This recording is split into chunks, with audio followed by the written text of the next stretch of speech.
దేవుని పరిశుద్ధ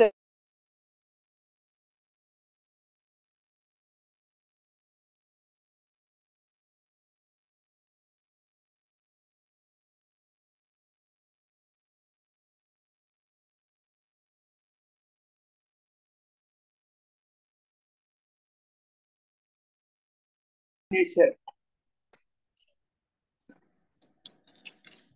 ప్రభువా, పరిశుద్ధుడా, మీకే స్తోత్రాలు తండ్రి. ఏ ఆటంకం ఏ అభ్యంతరం లేకుండా సహాయం చేయండి. మీట్లోకి వెళ్లకుండా కృప చూపించండి. మీరు కార్యం చేయండి ప్రభువా.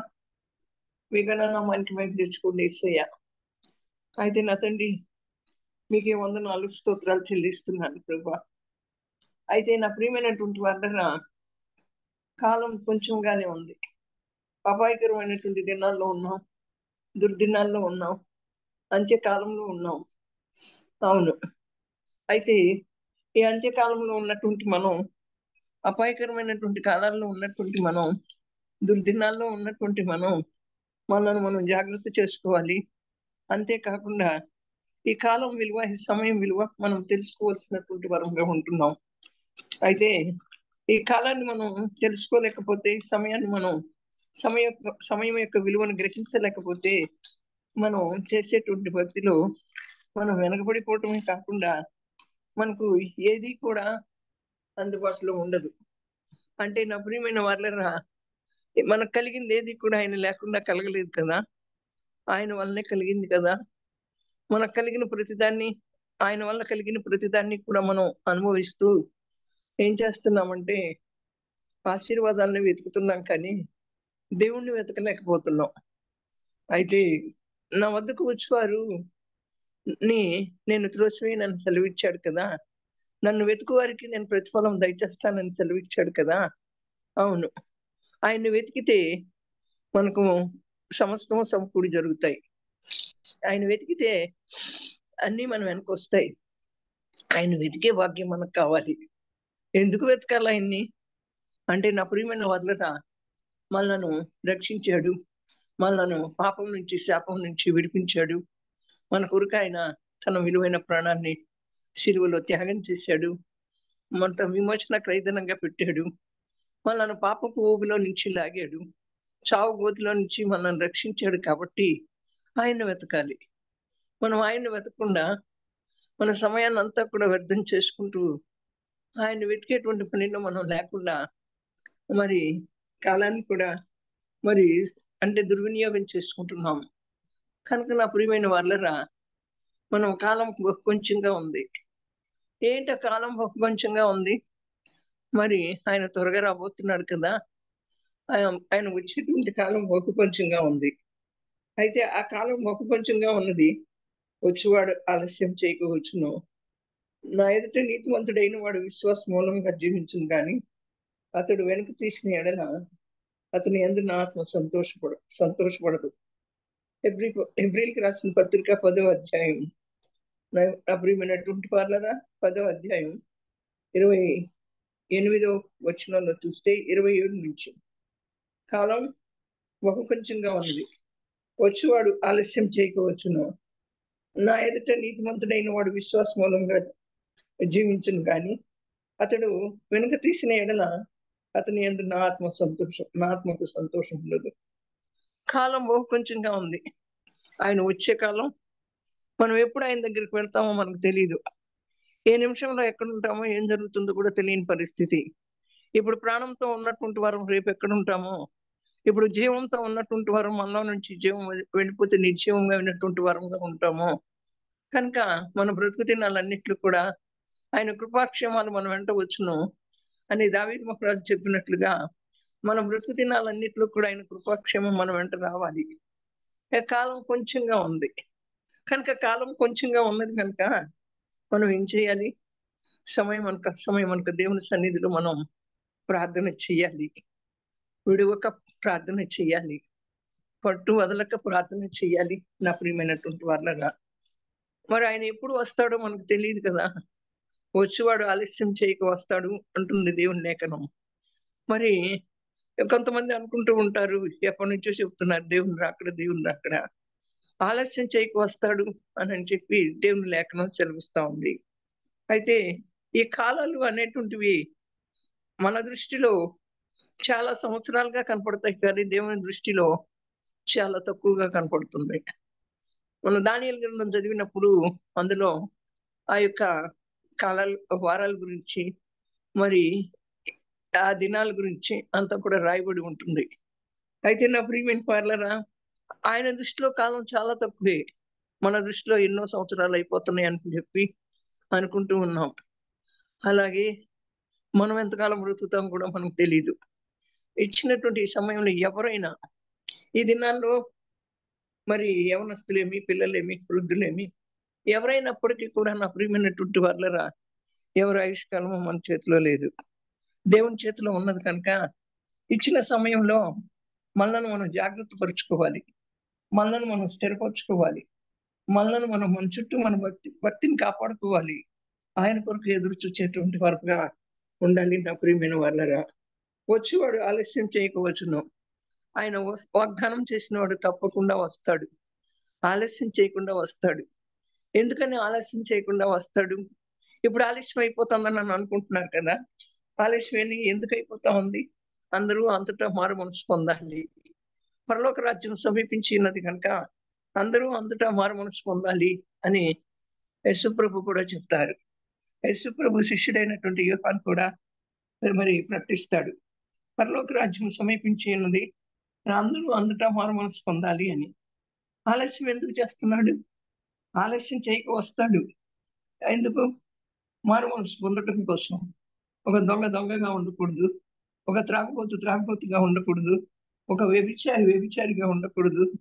అలాగే ఒక అబద్ధికుడిగా ఉండకూడదు. ఒక విగ్రహారాధికుడిగా ఉండకూడదు అని చెప్పి ఆయన ఆలస్యం చేస్తున్నాడు. ఆయన ఆలస్యం చేస్తున్నాడు. ఆ ఆలస్యాన్ని మనం ఏం చేస్తున్నామంటే, ఇప్పుడే వస్తాడా? ఎప్పటినుంచో చెప్తున్నారులే. ఇప్పుడే వస్తాడా? ఎప్పటినుంచో చెప్తున్నారులే అని చెప్పని అనుకుంటున్నాం. ఎందుకు ఆలస్యం చేస్తున్నాడు? మనం గ్రహించలేకపోతున్నాం. మనమంతా మారు మనసు పొందాలని ఆలస్యం చేస్తా ఉన్నాడు.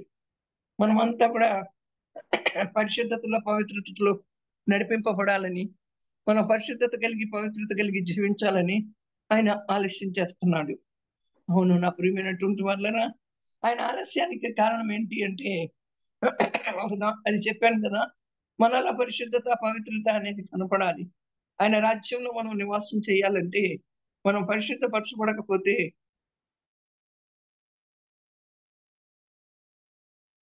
ఆయన రాజ్యంలో మనం నివాసం చేయలేము. అవును నా ప్రియమైన వాళ్ళరా, ఆ యొక్క తలుపు దాకా కూడా వెళ్ళలేము. వెళ్తాము, వెళ్ళిన తర్వాత మనకు ఒక తీర్పు ఉంటుంది. ఆ న్యాయ తీర్పు ఉంటుంది. ఆ న్యాయ తీర్పులో నిలబడినప్పుడు మరి అంతా బాగానే ఉంది కానీ, ఈవిడ బాగానే వాక్యం చెప్పింది, భక్తి చేసింది, ప్రార్థన చేసింది కానీ ఈవిడిలో ఈర్ష్య ఉందనో, లేకపోతే కోపం ఉందనో, అసూయ ఉందనో, అబద్ధం ఉందనో, ద్వేషించిందనో, ప్రేమించలేదనో ఒక మాట వచ్చి సాతానుడు చెప్తాడు.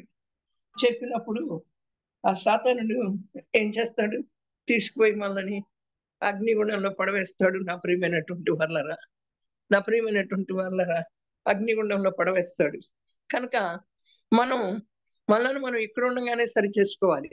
ఆయన ఎందుకు ఆలస్యం చేస్తున్నాడు అనేటువంటి మాట మనం గ్రహించుకుని మన కొరకే ఆలస్యం చేస్తున్నాడు.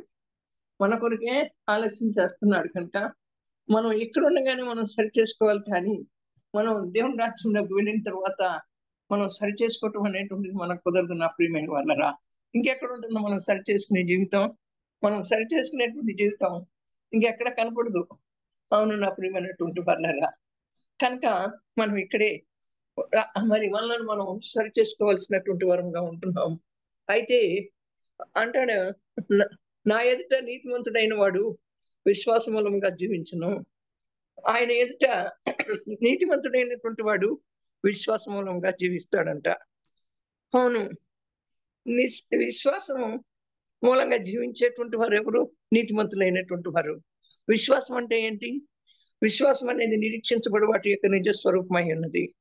విశ్వసిస్తే మరి కార్యాలు జరుగుతాయి. మనము విశ్వాసాన్ని విశ్వాసం కలిగి ఉండాలంటే ఎలాంటి వాడు విశ్వాసాన్ని కలిగి ఉంటాడు?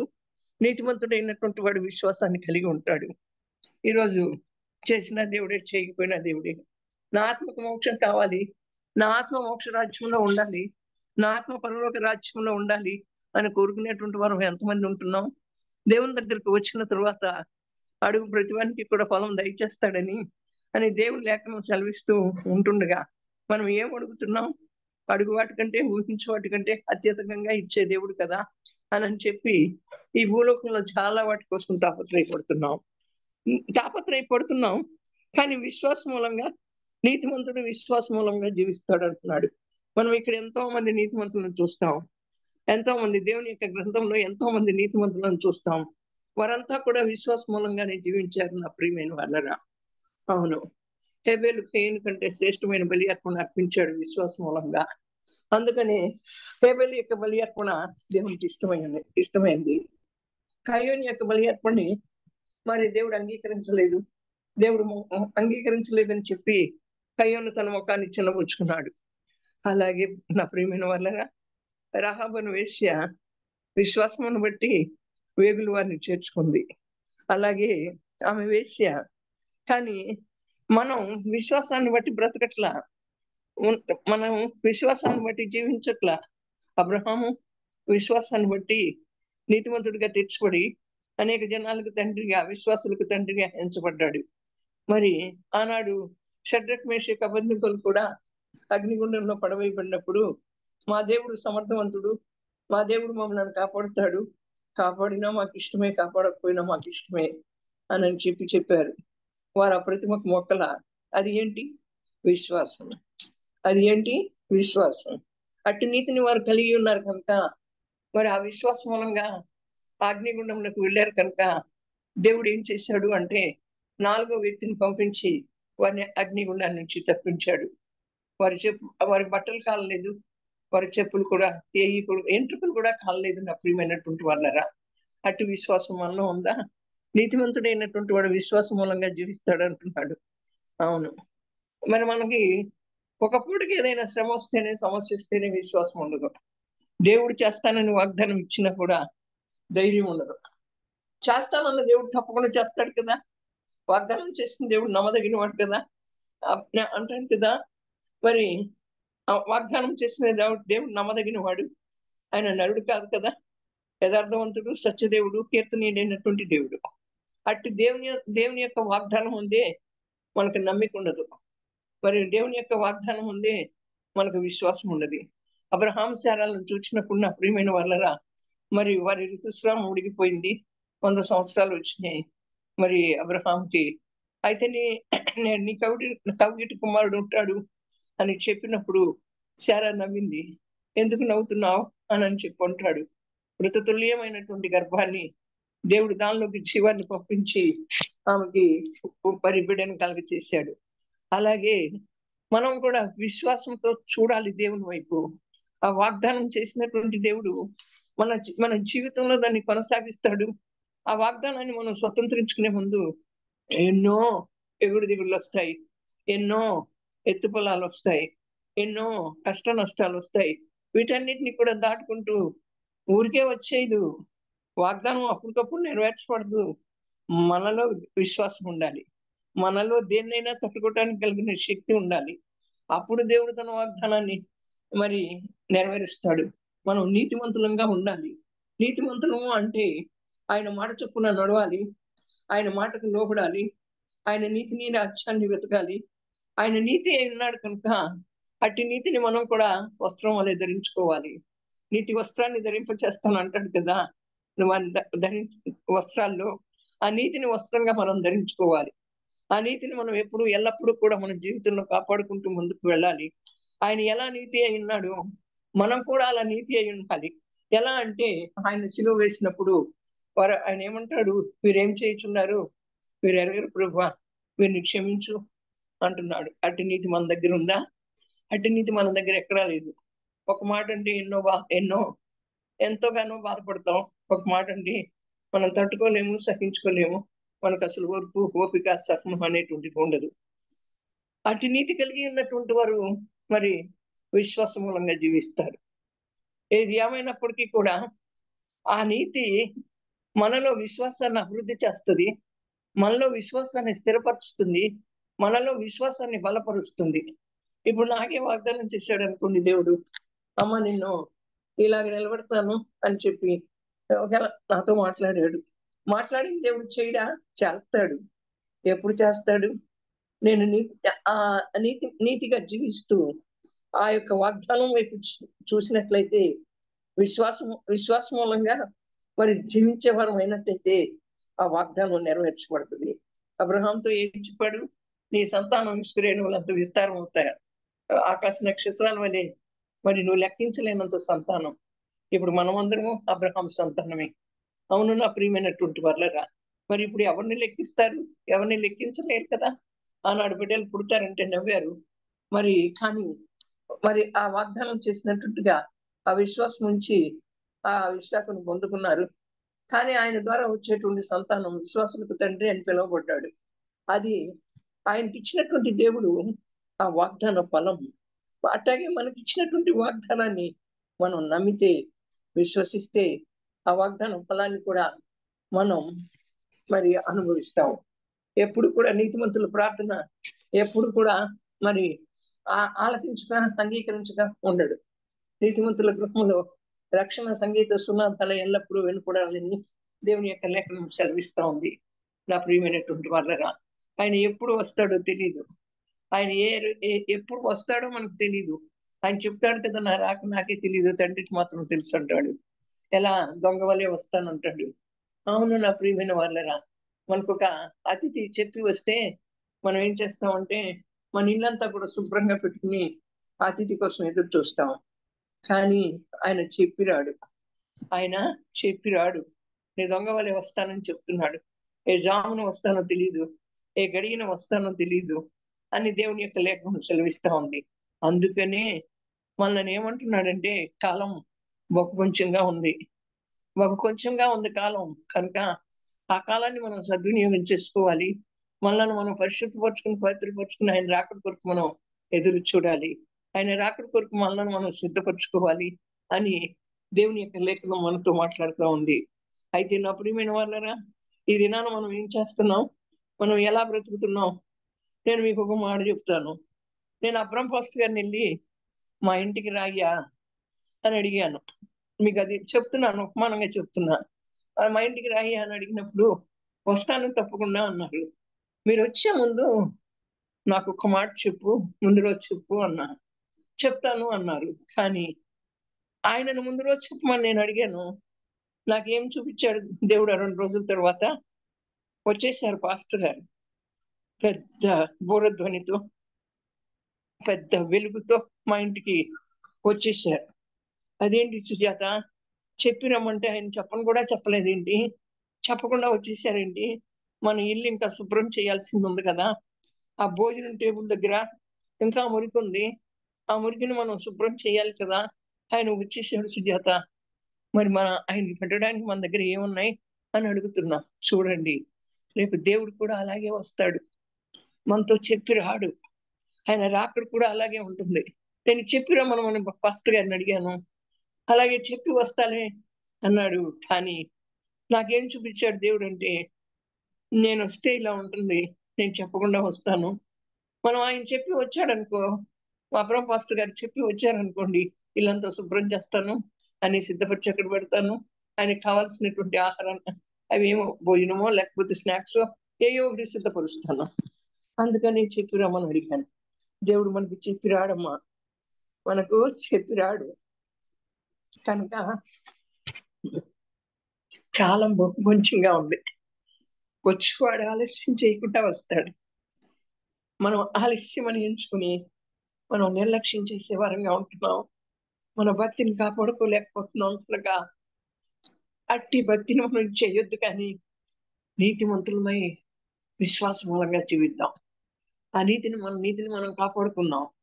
విశ్వాస మూలంగా జీవించకపోతే ఆయన ఆత్మ మనలో ఉండదంట. అవును, ఆయన ఆత్మ మనలో ఉండాలి అంటే మనం నీతివంతులమై విశ్వాస మూలంగా జీవించాలి.